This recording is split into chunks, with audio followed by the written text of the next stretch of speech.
Hello friends, मैं मानवेंद्र प्रताप सिंह स्वागत करता हूं आपका आज इस प्यारे से सेशन में। आज एक बात सोचो, एक ऐसा देश जो उत्तर में हिमालय की बर्फीली पहाड़ियों से लेकर दक्षिण के समुद्री लहरों तक, पश्चिम में थार के रेगिस्तान से लेकर पूर्व के घने जंगलों तक फैला हुआ है, जहां 6 ऋतुएं, 22 भाषाएं और हजारों संस्कृतियां जन्म लेती हैं।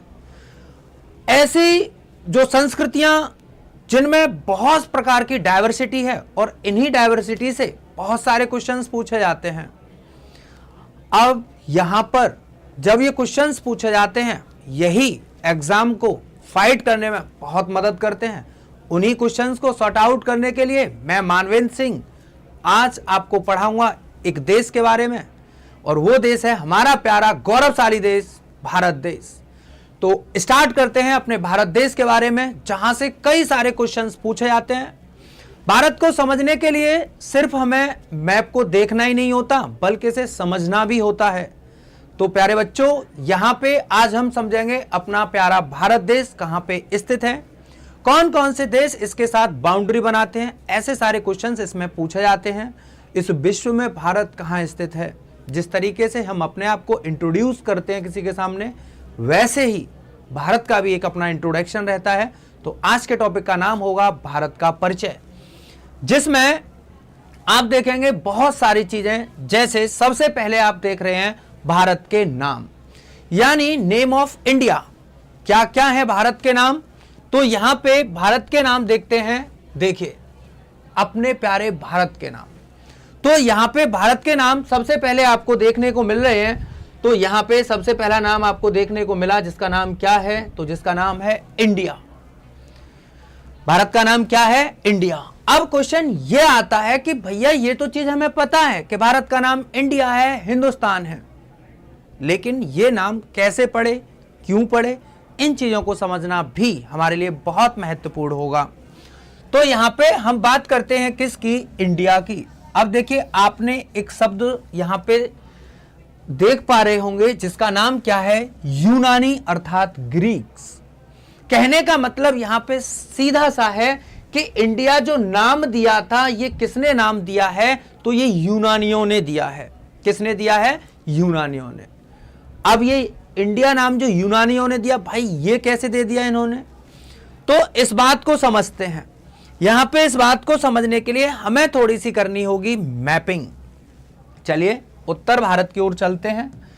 तो यहां पे क्या है, जब हम अपने उत्तर भारत की बात करते हैं तो यहां पे कुछ ऐसी आकृति रहेगी जो हमारे प्यारे उत्तर भारत की ऐसे करके कुछ इस टाइप से, ये हमारा प्यारा उत्तर भारत है। और इस उत्तर भारत में आप देख पा रहे होते हैं कि उत्तर भारत के इस क्षेत्र में यहां पर क्या होगा, एक माउंटेन होगा। क्या होगा, एक माउंटेन होगा। और इस माउंटेन को हम जानते हैं किसके नाम से, तो इसी माउंटेन को हम जानते हैं किसके नाम से, कैलाश पर्वत। इसी को हम क्या कहते हैं, तो कैलाश पर्वत। कैलाश पर्वत ये वही है जो भगवान भोलेनाथ का घर है। इसी को हम कहते हैं हाउस ऑफ लॉर्ड शिवा। तो यहां पे भगवान भोलेनाथ, भोले बाबा हमारे महादेव जी इसी पर्वत पर हमेशा अपना निवास करते थे। अब यहां पर इस पर्वत पर क्या विशेष था कि इस पर्वत पर एक बर्फ का बहुत बड़ा विशाल आकार था। जब यहां पर्वत पर बहुत बड़ा विशाल आकार था, किसका, बर्फ का, और इसी बर्फ के विशाल आकार को क्या कहा गया, तो इसी को दोस्तों कहा जाता है ग्लेशियर। क्या कहा जाता है, ग्लेशियर। अब जो ये ग्लेशियर है, इस ग्लेशियर, ये ग्लेशियर पिघलेगा, टेम्परेचर ज्यादा होगा, बर्फ का बहुत बड़ा आकार है, धूप पड़ रही है, टेम्परेचर हाई हो रहा है। तो जब टेम्परेचर हाई होगा तो ये ग्लेशियर पिघलने लगता है। जब ये ग्लेशियर बच्चों पिघलने लगता है तो यहां पे क्या होगा, एक धारा बहती है। जब बर्फ पिघलेगी तो पानी बनेगी, और जब ये पानी बनता है तो यहां से ये पानी की धारा कुछ इस टाइप से ऐसे होते हुए भारत में जाते हुए ये ऐसे करके निकल जाती है और इसी धारा को अब इंटरेस्ट है, आपसे क्वेश्चन पूछा जाता है नदी किसे कहते हैं, तो नदी यही तो है, यानी बहते हुए जल की प्राकृतिक धारा, वो क्या कहलाएगी, नदी कहलाती है। तो जो कैलाश पर्वत पर ग्लेशियर है और इस ग्लेशियर का नाम क्या है, तो इस ग्लेशियर का नाम चेमायुंगडुंग ग्लेशियर है। क्या नाम है, चेमायुंगडुंग ग्लेशियर। यहां पे एक ग्लेशियर होगा जिसका नाम क्या होगा, चेमायुंगडुंग। अब देखिए एक क्वेश्चन आपके लिए फिर तैयार हो गया, आपसे क्वेश्चन पूछेगा कि चेमायुंगडुंग ग्लेशियर कहां है, तो वो कहां पर है, कैलाश पर्वत पे। कहां पर है, कैलाश पर्वत पे। तो कैलाश पर्वत से क्या होता है, इस कैलाश पर्वत के चेमायुंगडुंग ग्लेशियर से एक नदी ओरिजिन होती है और इस नदी का नाम क्या है, तो प्यारे बच्चों इस नदी का नाम है सिंधु नदी। क्या नाम है इस नदी का, सिंधु नदी। अब देखिए जितने भी भारत के नाम हैं, जैसे हमने सुना इंडिया, दूसरा सुना हिंदुस्तान, तीसरा आर्यावर्त, ये जो तीन नाम हैं वो इसी नदी के बेस पर होंगे। तो ये नदी के बारे में आपको मोस्टली बातें पता होनी चाहिए। कैलाश पर्वत पर एक चेमायुंगडुंग ग्लेशियर है, जब ये पिघलता है तो एक धारा बनती है और वही धारा क्या कहलाती है, सिंधु नदी। हालांकि इसमें भी बहुत सारे क्वेश्चन हैं और यहां पे जब ये सिंधु नदी भारत में प्रवेश करती है, फिर ये पाकिस्तान में पहुंचती है और आगे जाके अरब सागर में ये गिर जाती है। तो यहां पे इस नदी का क्या सीन है, तो अब हम आगे बढ़ते हैं। अब देखिए यहां पे क्या होता है, एक देश है जिसे हम जानते हैं किसके नाम से, ग्रीक्स के नाम से, यानी यूनान के नाम से। अब आपने सुना होगा भारत सोने की चिड़िया है, तो भारत में हमेशा से ही रॉ मटेरियल बहुत ज्यादा पाए गए हैं।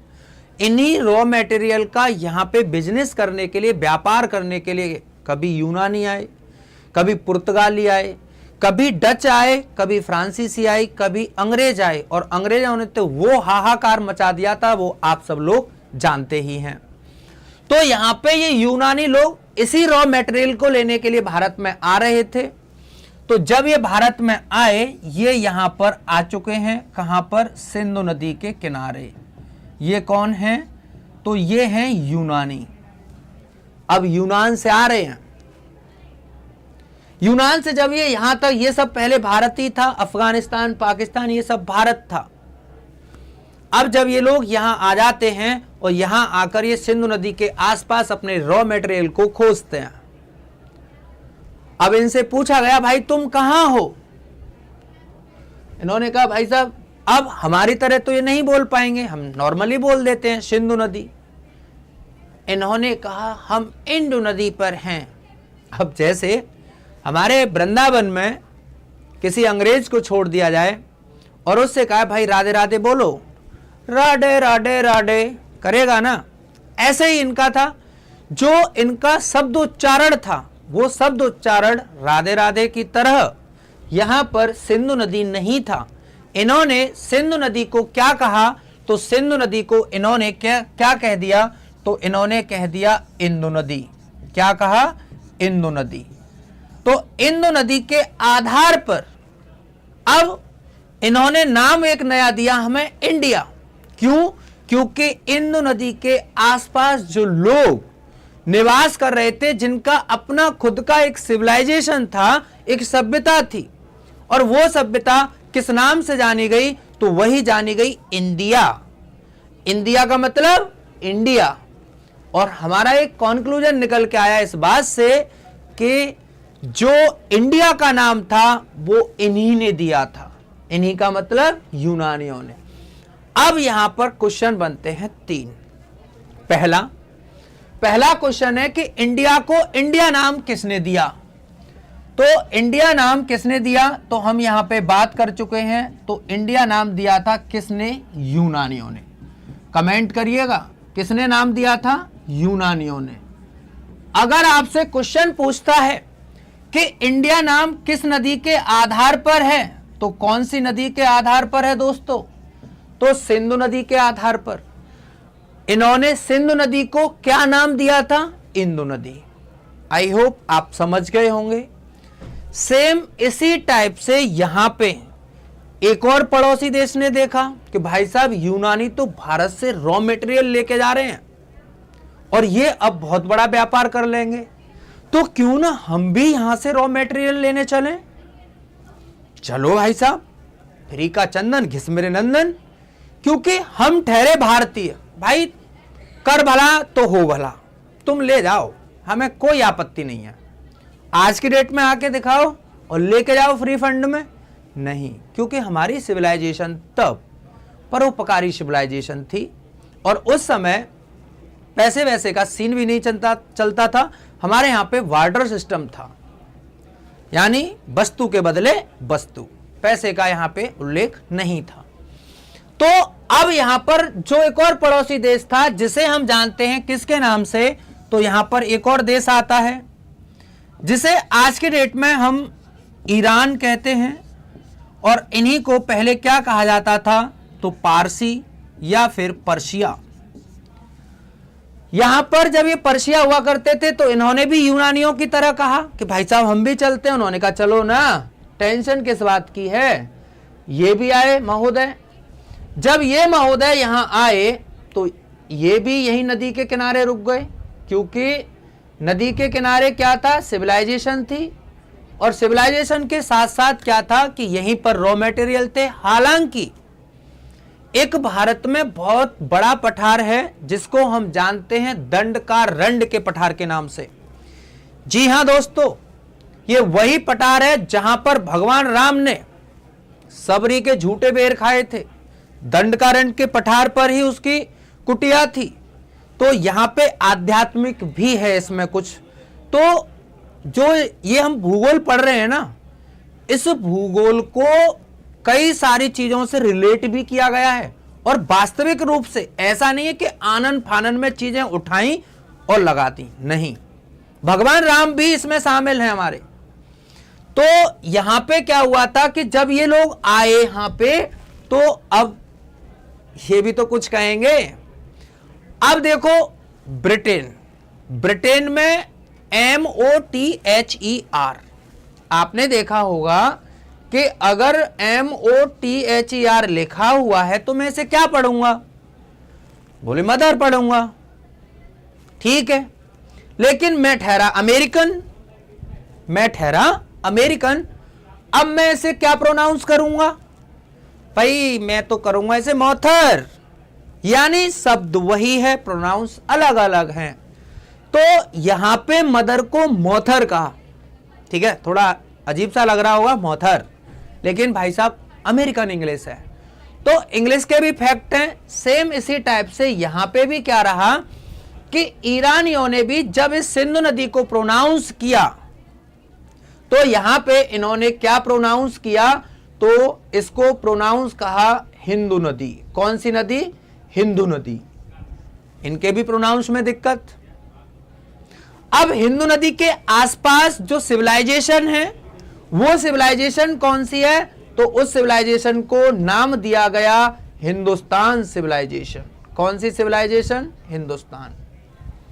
अब आजकल आपने मोस्टली देखा होगा कि जब डिबेट हो रही होती है न्यूज चैनलों पर, तो एक क्वेश्चन आता है कि हिंदुस्तान नाम किसने दिया, और ये हिंदुस्तान नाम जो दिया वो हिंदू बाहुल्य क्षेत्र होने के कारण ये नाम पड़ा, लेकिन ये मिथ है। हिंदू कोई यहां पर हिंदू के आधार पर कोई नाम नहीं है, बल्कि ये नाम सिंधु नदी के आधार पर है। किसके आधार पर है, सिंधु नदी के आधार पर। किसके द्वारा दिया गया है, जल्दी से कमेंट सेशन में आंसर कर दो कि हिंदू नदी के आधार पर कौन सा नाम भारत को प्रदान किया गया था। बिल्कुल, बहुत सही, शानदार, औसम, जबरदस्त, आप अच्छा कर रहे हैं। तो यहां पे जो सिंधु नदी को हिंदू नदी कहा गया, और हिंदू नदी के आधार पर ही इसे क्या नाम मिला, हिंदुस्तान। तो दो नाम क्लियर हुए आपके। पहला इंडिया जो यूनानियों ने दिया, दूसरा हिंदुस्तान जो ईरानियों ने दिया। नदी एक ही है, दोनों ने अलग अलग प्रोनाउंस किया, यूनानियों ने सिंधु नदी को इंदु नदी कहा और ईरानियों ने आपकी सिंधु नदी को क्या कहा था, हिंदू नदी, इसीलिए इसे हिंदुस्तान कहा गया। आई होप आप ये दो नाम अच्छे से समझ चुके होंगे। अब बढ़ते हैं आगे की ओर। यहां पे जो तीसरा नाम है, भाई साहब सबसे ज्यादा यूज होने वाला नाम, हम इस नाम का सबसे ज्यादा प्रयोग करते हैं। कुछ समझ में आ रहा है? ये राजा महाराजाओं की टोली सी जा रही है, आप अपनी टोली को मत ले चलना कहीं, अब वो समय नहीं है। खैर ले जाओ तो बढ़िया है। अब इधर आ जाओ पर, ये जो राजा महाराजा हैं ये कौन है? तो यहां पर देखिए अगला नाम क्या आता है आपके देश का, तो अगला नाम आता है भारत। इस पर कई सारे विषय हैं, कई मुद्दे हैं इस पर कि भारत नाम। अब हमारा देश कैसा देश है? सेक्युलर है, प्रभुता संपन्न देश है, जहां सभी धर्मों को मान्यता है और कोई भारत का विशेष धर्म नहीं है, यानी भारत किसी विशेष धर्म को तवज्जो नहीं देता। तो सभी धर्मों ने अपनी अपनी बात कही। जब सभी धर्मों ने अपनी अपनी बात कही तो उसमें से एक धर्म और निकल के आया, जिस धर्म का नाम क्या है, तो उस धर्म का नाम है जैनिज्म। क्या है? जैनिज्म। अब देखिए इसको हम जानते हैं किसके नाम से, तो जैन धर्म के नाम से। किसके नाम से?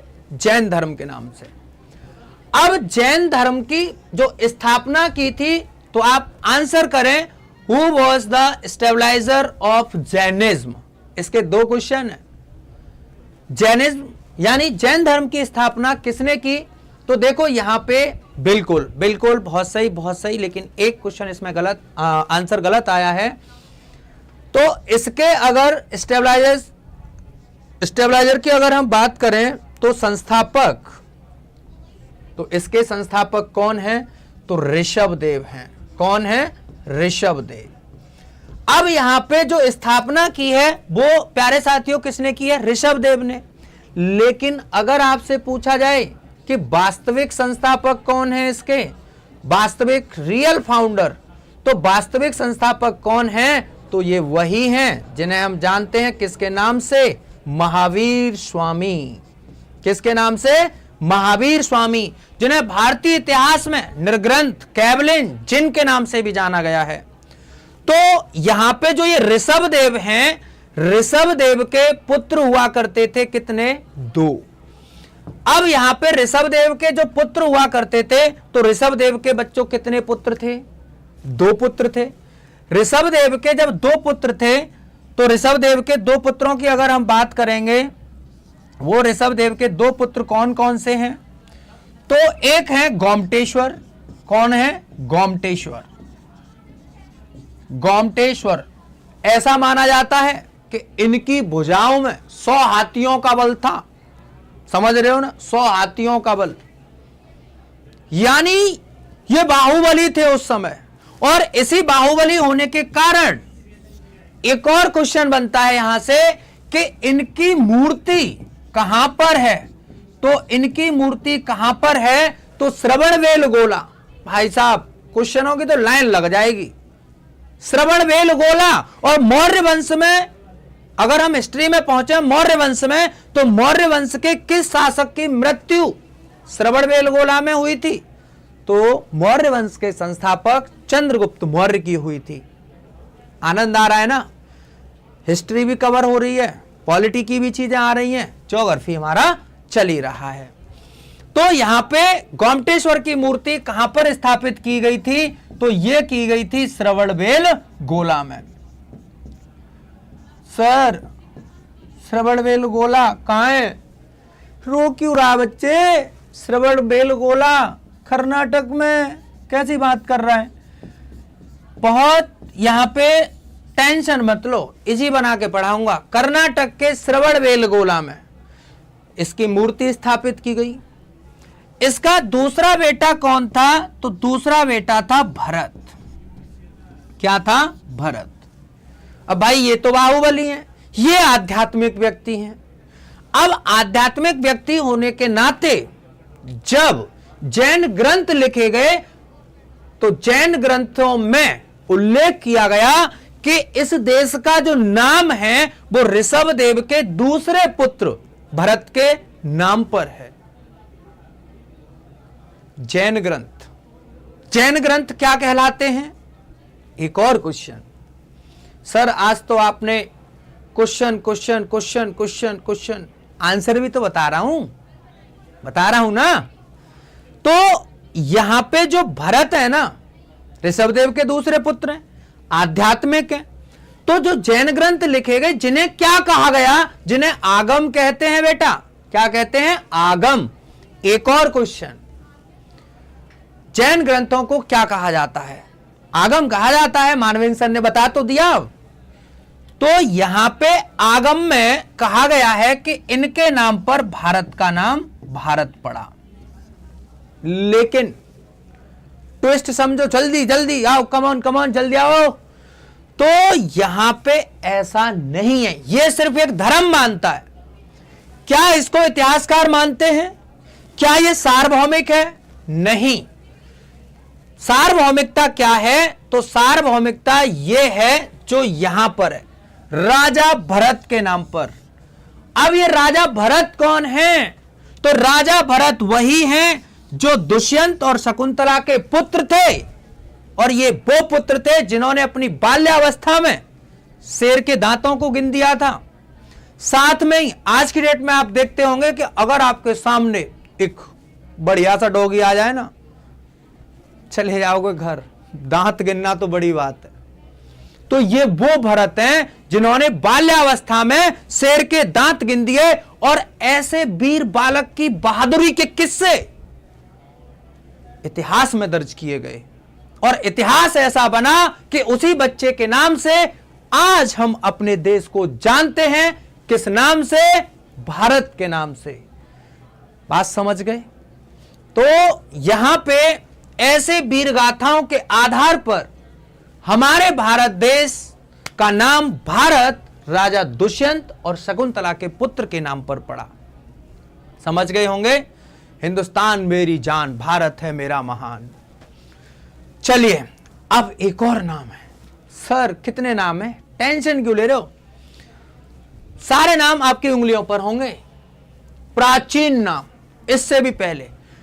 भाई देखो, पहले मैं छोटा था, गोद में था मां की में, तो मुझे कोई लाला कहता था, कोई मुन्ना कहता था, कोई छुटकू कहता था, कोई कुछ भी कहता था। ये प्राचीन नाम है।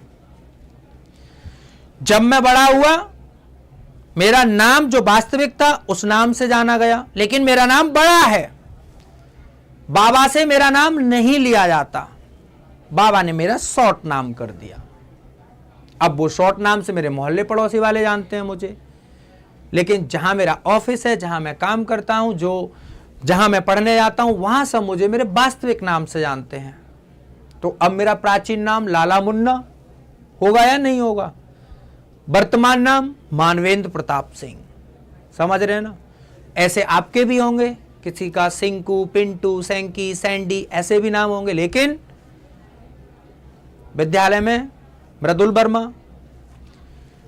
पीयूष, अर्पित, ऐसे नाम होंगे। लेकिन घर पे उनसे क्या कहते हैं? नोनू, छुटकू, ये सारे नाम हैं। तो सेम उसी टाइप से अब इधर आ जाओ, नामों में मत रहो। प्राचीन नाम कौन से हैं भारत के? तो भाई साहब प्राचीन नाम है आर्यावर्त। आर्यावर्त इंपोर्टेंट है एग्जाम के पॉइंट ऑफ व्यू से। कैसे इंपोर्टेंट होगा? तो यहां पे अगर हम इस इंपोर्टेंस की बात करें तो देखिए आर्यावर्त, तो इसे हम दो शब्दों में तोड़ते हैं, आर्या प्लस वर्त। ये क्या है आर्यावर्त? तो देखिए, जो आर्य हैं ये कुछ लोग हैं, ये जनता है जो कहां से आई है? जो मध्य एशिया से भारत में आई है। मध्य एशिया से। कहां से आई है? मध्य एशिया से, मिडिल एशिया से भारत में आए हैं। और भारत में जब आए हैं तो वर्त का मतलब क्या होता है?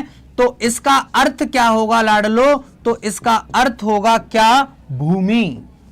यानी आपसे क्वेश्चन पूछा जाता है कि वर्त का मतलब, यानी संस्कृत है ये वर्त, वर्त का मतलब भूमि, और आर्यों का अर्थ क्या होता है? तो आर्यों का अर्थ होता है श्रेष्ठ, सुपीरियर, नॉलेज, ज्ञान वाले आपकी तरह। जैसे आप पढ़ रहे हैं ना, ऐसे ही ये भी पढ़े लिखे लोग थे। देखो एक बात याद रखना, बहुत सारी चीजें हैं परिचय में। परिचय, जो भारत का परिचय है ना, ये कंपटीशन का वेपन है। यानी सबसे ज्यादा क्वेश्चन यहीं से पुटअप होते हैं, और अगर जिसे टॉपिक को किसी ने समझ लिया, टॉप बनेगा, गारंटी है इसकी, और 100% यहां से क्वेश्चन आएगा।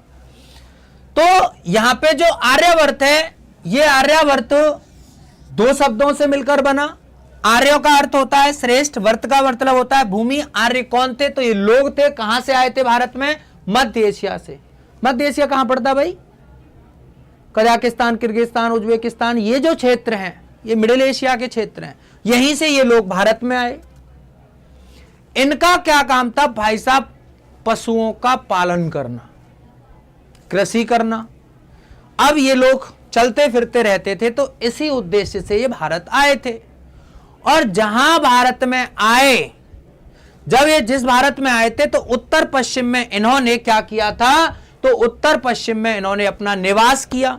और जब इन्होंने अपना निवास किया, तो उसी क्षेत्र को क्या कहा गया? आर्यावर्त, यानी आर्यों की भूमि। किसकी भूमि? आर्यों की भूमि। तो अब समझ गए होंगे कि जो आर्यावर्त नाम पड़ा वो किसके आधार पर पड़ा? तो मध्य एशिया से आए कुछ लोग, जो कौन थे? आर्य थे। और आर्य जहां भारत में इन्होंने अपना निवास किया, उसी जगह को क्या कहा गया? आर्यावर्त। अंडरस्टैंड? तो यहां पे अब देखो, यहां पे कुछ मतभेद हैं। मतभेद क्या है? कुछ लोग ये कहते हैं कि आर्य मध्य एशिया से नहीं आए। कुछ लोग ये कहते हैं भाई साहब ये तो साउथ नॉर्थ पोल से आए थे। लेकिन अपने अपने मिथ हैं। वास्तविक रूप से यहां पर आपको किसको याद रखना है? तो एक यहां पे साहब हैं मैक्स मूलर साहब। कौन है? Max Muller. तो मैक्स मूलर सबसे ज्यादा पूछे जाते हैं, स्टार मार्क कर लेना, कि किसने कहा था कि आर्य मध्य एशिया से आए हैं? तो मैक्स मूलर ने। तो मैक्स मूलर के आधार पर ये मध्य एशिया से आए, और इन्हीं के आधार पर भारत का क्या नाम पड़ गया? आर्यावर्त। आर्यावर्त का अर्थ क्या होता है? तो श्रेष्ठों की भूमि। आर्य का मतलब श्रेष्ठ, वर्त का मतलब भूमि। थम्स अप कर दीजिए, समझ में आ रहा है? बिल्कुल, गुड। आर्यावर्ते जम्मू द्वीपे भारत खंडे। जम्मू द्वीपे? सर पहली बार सुन रहा हूं मैं जम्मू द्वीपे। पूजा पाठ कर लिया कर लाला थोड़ा सा। अरे भाई, जब सीता जी को वनवास दे दिया गया था, तो सीता जी के 2 बच्चे हुए थे, लव और कुश। और जब लव कुश बड़े हुए तो उन्हें पता चला कि हमारे पिता तो श्री राम जी हैं। आश्चर्य हुआ कि हमारे पिता इस अयोध्या क्षेत्र के राजा, और राजा की पत्नी यानी हमारी मां बन बन भटक रही है। तो उन्होंने प्रण लिया कि आज हम उनके दरबार में जाएंगे, और जब जाएंगे तो उन्हें अपनी पूरी व्यथा सुनाएंगे। जब लवकुश वहां पहुंचते हैं तो वहां पे एक गाना गाते हैं, भारत खंडे जम्मू द्वीपे आर्यावर्ते। 3 नाम लिए। आप देखना, इन तीनों नामों का उल्लेख वहां मिलेगा, क्योंकि भारत को पहले, सबसे पहले किस नाम से जाना जाता था? तो जम्मू द्वीप के नाम से। सबसे पुराना नाम भारत का क्या है? कमेंट सेशन में कमेंट करो जल्दी से, कमेंट भर जाना चाहिए कमेंट बॉक्स। बिल्कुल, तो यहां पे सबसे पुराना नाम कौन सा रहेगा? जम्मू द्वीप। आपसे क्वेश्चन पूछता है सबसे पुराना नाम भारत का क्या है? सबसे पुराना नाम भारत का क्या है? तो वो है आपका जम्मू द्वीप। अब जो ये जम्मू द्वीप है, इसका उल्लेख कहां कहां मिलता है? तो इसका उल्लेख मिलता है आपकी रामायण में, इसका उल्लेख मिलता है ग्रंथों में, इसका उल्लेख मिलता है आपके पुराणों में। यानी जितनी जो पुरानी चीजें हैं, जो एविडेंस हैं, साक्ष्य हैं इस बात के, तो इनमें उल्लेख किया गया है इन चीजों का। भाई आज तो खोपड़ी खोल दी सर ने, बहुत बढ़िया। अभी तो रुको ना बेटा, अभी तो स्टार्टिंग है। अब देखिए आगे, पृथ्वी का मॉडल। सर आप तो भारत पढ़ा रहे थे। यही तो ट्विस्ट है। ये जो भारत, आर्यवर्त, जम्मू द्वीप, हिंदुस्तान कहां स्थित है? अरे भाई, जब आपसे कोई आपका इंट्रोडक्शन पूछता है तो आप क्या कहते हैं? माई नेम इज फलाने Singh and I belong from, कहां से? एनीवेयर, जो भी जगह है आपकी, आप अपना एड्रेस पर्टिकुलर बताते नहीं बताते? सर बताते तो हैं। भारत का नहीं हो गया, भारत के नाम नहीं हो गए। Sir I am Bharat, Aryavarta, Jambu Dvipa, Hindustan. I belong from in, कहां? यह भी तो जानना जरूरी है। क्या भारत इस विश्व में कहीं स्टेबल नहीं है? है ना मानवीन सर, बताते हैं कहां स्टेबल है।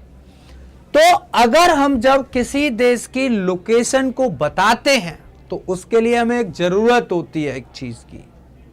क्या जरूरत है वो? तो वो जरूरत है किसकी? ग्लोब की। आखिरकार ये ग्लोब क्यों है? क्यों बनाया गया है ग्लोब? और ग्लोब होता क्या है? माइंड में क्लिक हो रहा होगा, जब हमारे पास मैपिंग है तो ग्लोब क्यों? तो यहां पे ग्लोब होता है बेटा पृथ्वी का मॉडल, यानी पृथ्वी का प्रारूप। जैसे पृथ्वी है वैसे ही इसको तैयार किया गया, उसी आकार में। सर ये तो बड़ी बात नहीं हो रही, किसी ने बनाया भी तो होगा ऐसे, कैसे बना दिया होगा? तो यहां पे एक व्यक्ति हुआ करते थे जिनका नाम था मार्टिन बेहम। ये वही मार्टिन बेहम हैं जिन्होंने ग्लोब का निर्माण किया था। आपसे क्वेश्चन पूछा जाता है कि ग्लोब का निर्माण किसने किया? तो मार्टिन बेहम ने। जर्मनी के व्यक्ति थे ये। कहां के व्यक्ति थे? जर्मनी के। अब देखो, ये जर्मनी के व्यक्ति थे, इन्होंने ग्लोब बना दिया। कब बनाया? 1492 में। अब यहां पे दुनिया का सबसे पुराना जीवित एड़ा फेल। ओ रुको रुको सर, आप तो ग्लोब ग्लोब कर रहे थे, ये क्या है एड़ा फेल? ये क्या है? यही तो खेल है। इस ग्लोब को जर्मन लैंग्वेज में क्या कहा गया है? एड़ा फेल। इसका मीन्स क्या होता है? इसका मीन्स क्या होगा? तो इसका मीन्स, इसका अर्थ क्या होता है? तो इसका अर्थ होता है एप्पल ऑफ अर्थ। क्या होता है? एप्पल ऑफ अर्थ, यानी पृथ्वी का सेब। एक और क्वेश्चन तैयार है, पृथ्वी का सेब किसे कहते हैं? तो पृथ्वी का सेब किसे कहेंगे? Answer will be globe. क्या आंसर होगा? ग्लोब आंसर होगा। और इसको जर्मन लैंग्वेज में क्या कहा गया? एड़ा फेल। हाँ या ना? ठीक है, तो इन्होंने एक ग्लोब बना दिया, एड़ा फेल के नाम से जाना गया, जिसे हमने क्या कहा? एप्पल ऑफ अर्थ कहा। सोचो, क्या ये बिना अवधारणा के बन गया होगा? क्या कोई कंसेप्ट नहीं लिया होगा? भाई जब ये मार्कर बना तो कोई ना कोई कंसेप्ट से तो बना होगा। ये माइक बना, ये बोर्ड बना, ये ऑफिस बनी, ये पूरा स्टूडियो बना, कोई ना कोई तो कंसेप्ट होगा इसके पीछे। डायरेक्ट इन्वेंशन नहीं हो सकता। बात समझ रहे हैं ना? अगर आप भी कोई चीज बनाते हैं तो क्या विदाउट कंसेप्ट बना देते हैं? उसका कंसेप्ट तो होगा। अब आपसे क्वेश्चन पूछा जाता है कि ग्लोब का कंसेप्ट क्या है, किस अवधारणा से यह बनाया गया? तो यहां पे अगर हम अवधारणा की बात करते हैं तो क्रेटस ऑफ मेलस, यानी ये दो व्यक्ति हैं, क्रेटस और मेलस। ये वो दो व्यक्ति हैं जिन्होंने सबसे पहले, यानी ईसा मसीह के जन्म से 150 वर्ष पहले लकड़ी का ग्लोब बना दिया था। अब आपने देखा होगा एनसीईआरटी में कि पहले यहां पे पानी के जहाज चलते थे, उस पर एक आगे ग्लोब सा लगा रहता था, जिधर हवा होती थी उधर झुक जाता था और उधर ही की ओर ये जो पानी का जहाज था चलने लग जाता था। लेकिन ये फेल था। अब जाना है हिंदुस्तान, झुक गया किधर? जापान की तरफ। ये क्या हो गया? जापान की तरफ चल देंगे भाई। तो ये सही दिशा का परीक्षण नहीं करा पा रहा था, तो ये फेल हुए। लेकिन कंसेप्ट यही था, और वो कंसेप्ट देने वाले दो व्यक्ति हैं, क्रेटस और मेलस। यानी प्राचीन काल में ग्लोब की संकल्पना किसने की थी? तो वो की थी क्रेटस और मेलस ने। बात समझ रहे हैं? तो यहां पर इन्हीं क्रेटस साहब ने, जो ये हैं, तो क्रेटस ने पृथ्वी के गोलाकार होने का सिद्धांत, यानी पृथ्वी गोल है। पृथ्वी के आकार तुमने कई सारे पढ़े होंगे। पृथ्वी गोल है, पृथ्वी चपटी है, पृथ्वी पृथव्याकार है, पृथ्वी उभयाकार है, कई आकार हो गए ना। लेकिन इसमें से एक आकार गोलाकार किसने बताया था? तो ये क्रेटस साहब ने बताया था। किसने बताया था? Crates. Who was the crates? Crates of inventor of globe. ठीक है ना? तो यहां पर इन्होंने एक ग्लोब बताया, कंसेप्ट बताया। अब देखिए आगे, अब इस ग्लोब पर ऐसा होता क्या है? इस ग्लोब पर क्या होता है? तो अब यहां इस ग्लोब की अगर हम बात करेंगे तो कुछ भी नहीं होता है इस ग्लोब पर, सिर्फ और सिर्फ इमेजिन किया गया है। इस ग्लोब पर दो तरह की लाइन खींच दी और उन्हें भारत में या पूरे विश्व में इमेजनरी बना दिया। क्या बना दिया? Imaginary line. सर आप लोकेशन बता रहे थे, वही तो बता रहा हूं यार। लोकेशन ऐसे ही निकालते हैं, ऐसा नहीं कि गूगल मैप पे डाला कि मैं भाई साहब आगरा जाना चाह रहा हूं, यहां से 5 घंटे की दूरी है, ऐसे ऐसे लखनऊ चारबाग से होते हुए चले जाना, ट्रेन मिल जाएगी, रेलवे स्टेशन पे उतार देगी, वहां से फिर मैप डाला कि भाई साहब ये एरिया कहां है। नहीं, पहले कहां था इतना डिजिटल? आज है। लेकिन उस समय यही ग्लोब था जिससे हम यात्राएं करते थे। जितने भी लोग व्यापार करते थे जलमार्गों से, वो यहीं से यात्राएं करते थे। बात समझ रहे हैं? तो इस ग्लोब पर क्या है? दो तरह की रेखाएं ड्रॉ की गई, जिन्हें एक को कहा गया अक्षांश और एक को कहा गया देशांतर, लैटिट्यूड और लॉन्गिट्यूड। अब यहां पे जो अक्षांश रेखाएं होती हैं सर, वो कैसे होती हैं? तो ये होती हैं हॉरिजॉन्टल। कैसी होती हैं? हॉरिजॉन्टल। हॉरिजॉन्टल रेखाएं जो इस टाइप से खींची जाएंगी, ये सारी रेखाएं कैसी होंगी? हॉरिजॉन्टल होंगी। और जो ऐसे खड़ी रेखाएं खींची जाएंगी जो वर्टिकल होंगी, जिन्हें हम क्या कहेंगे? ऊर्ध्वाधर। ये ग्लोब आप देख रहे हैं, देखो ये रेखाएं हैं, ये रेखाएं हैं, तो ये कैसी रेखाएं हैं? तो ये रेखाएं हैं कैसी? आपकी अक्षांशीय रेखाएं, यानी हॉरिजॉन्टल। और जो ये लंबी रेखाएं हैं आप देख रहे होंगे, ये लॉन्गिट्यूड लिखा हुआ है, ये लैटिट्यूड लिखा हुआ है, और ये जो रेखाएं हैं सब क्या हैं? देशांतर। इन्हीं रेखाओं के आधार पर आपका स्थित होगा अपना भारत, और इस स्थिति को जानने के लिए आपसे मुलाकात होगी कल। तो तब तक आप घर पे पढ़ाई कीजिए, रिवीजन कीजिए। धन्यवाद।